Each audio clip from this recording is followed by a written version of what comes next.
বিশ্বনবী পাগলের মতো একবার হাউজে কাউসারে যাবেন, একবার সিরাতে যাবেন, একবার পুলসিরাতের দিকে, একবার হাউজে কাউসারের দিকে পাগলের মতো দৌড়াতে থাকবেন। তার কোন গুনাহগার উম্মত যাতে জাহান্নামে ঢুকে না যায়, সেদিন কেউ সুপারিশ করতে পারবে না বিশ্বনবী ছাড়া।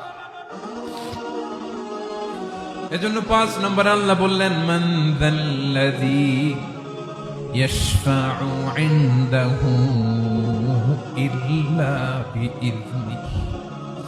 কার সাহস আছে, কার এত বড় বুকের পাটা কিয়ামতের কঠিন দিন আল্লাহর সামনে দাঁড়িয়ে সুপারিশ করবে? কারো ক্ষমতা, কারো ক্ষমতা নাই। বিশ্বনবী সেদিন সিজদায় পড়ে উম্মতের জন্য কাঁদবেন, সবাই কাঁদবে, নফসি নফসি, আল্লাহ আমারে বাঁচাও, আল্লাহ আমারে বাঁচাও। বিশ্বনবী বলবেন, উম্মতি উম্মতি।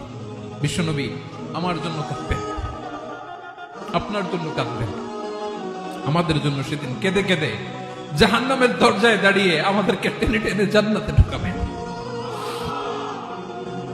এজন্য এই বিশ্বনবীর ভালোবাসা যেন আমাদের হৃদয়ে ভরপুর থাকে। আমার ভাইয়েরা, প্রতি শুক্রবার বিশ্বনবীর উপরে বেশি বেশি যেন আমরা দুরূদ পড়ি। আমরা যখন বিশ্বনবীর সালাম দেই, দুরূদ পড়ি,